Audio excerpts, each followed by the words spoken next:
नमस्कार, जोहार। मेरा नाम है अवंतिका और आप देख रहे द फोर्थ पिलर। झारखंड में विधानसभा चुनाव दहलीज पर है। तैयारियां शुरू हो चुकी हैं। पार्टी, प्रशासन, इलेक्शन कमीशन सभी अपने अपने स्तर से चुनाव को लेकर तैयारियों में जुटे हैं। लेकिन गठबंधन के भीतर फिलहाल सीट शेयरिंग गले की हड्डी बन गया है। सभी पार्टियों के भीतर अधिक सीट पाने की होड़ मची है, खासकर इंडिया गठबंधन के भीतर एक और सीट को लेकर खींचतान जारी है। वो सीट है गढ़वा विधानसभा सीट। गढ़वा विधानसभा जनरल सीट है, यानी यह सीट किसी भी खास जाति समुदाय के लिए आरक्षित नहीं है। इस सीट पर वर्तमान में झारखंड मुक्ति मोर्चा से मंत्री मिथिलेश ठाकुर विधायक हैं। झामुमो ने 2019 में पहली बार गढ़वा विधानसभा सीट से जीत हासिल की थी। अब 2024 विधानसभा चुनाव को लेकर कयास लगाए जा रहे हैं कि झामुमो एक बार फिर मिथिलेश ठाकुर पर ही दांव लगा सकती है। लेकिन इंडिया गठबंधन का ही घटक दल राजद एक बार फिर बगावती सुर अलापता नजर आ रहा है। राजद झारखंड में कांग्रेस और झामुमो के कई सिटिंग सीट पर अपना दावा ठोक रहा है। गढ़वा में भी राजद अपना प्रत्याशी उतारने की तैयारी में है। राष्ट्रीय जनता दल के प्रदेश अध्यक्ष और हुसैनाबाद के पूर्व विधायक संजय सिंह यादव और गढ़वा राजद ने झामुमो की 2019 की विनिंग सीट गढ़वा पर उम्मीदवार उतारने की घोषणा कर दी है।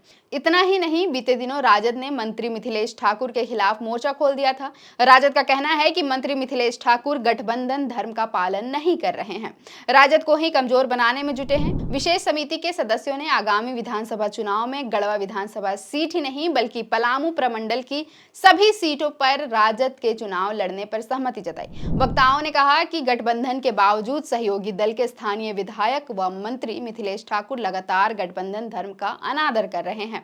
राजद के पदाधिकारियों और कार्यकर्ताओं को प्रलोभन देकर झारखंड मुक्ति मोर्चा का सदस्य बना रहे हैं। इसका राजद घोर विरोध करता है। गढ़वा विधानसभा सीट के इतिहास पर एक नजर डालें तो अलग झारखंड राज्य बनने के बाद यहां से बार बार अलग पार्टी के उम्मीदवारों ने जीत हासिल की है। 2005 में राजद से गिरिनाथ सिंह ने जीत हासिल की थी। 2009 के विधानसभा चुनाव में बाबूलाल मरांडी की पार्टी झारखंड विकास मोर्चा के सत्येंद्र नाथ तिवारी ने जीत हासिल की। सत्येंद्र ने राजद के गिरिनाथ सिंह को शिकस्त दी थी। वहीं इस चुनाव में झामुमो से मिथिलेश ठाकुर तीसरे नंबर पर थे और भाजपा के अलखनाथ पांडे चौथे नंबर पर। 2014 के विधानसभा चुनाव में भाजपा ने अपनी पहली जीत दर्ज की। सत्येंद्र नाथ तिवारी ने भाजपा के टिकट से चुनाव लड़ा और जीता। राजद से गिरिनाथ सिंह दूसरे नंबर पर रहे। झामुमो के टिकट से चुनाव लड़े मिथिलेश ठाकुर एक बार फिर तीसरे नंबर पर रहे। 2019 में झामुमो ने अपनी 2 हार का बदला लिया और 19 सालों में पहली बार गढ़वा में झारखंड मुक्ति मोर्चा का परचम लहराया। मिथिलेश ठाकुर को रिकॉर्ड 1,06,661 वोट मिले। वहीं भाजपा प्रत्याशी सत्येंद्र नाथ तिवारी दूसरे नंबर पर रहे थे। अब 2024 के विधानसभा चुनाव में गढ़वा विधानसभा सीट पर झामुमो एक बार फिर मिथिलेश ठाकुर को मौका देगी या इस बार यहां से राजद चुनावी मैदान में होगा, ये तो पार्टी के फैसले के बाद ही तय होगा।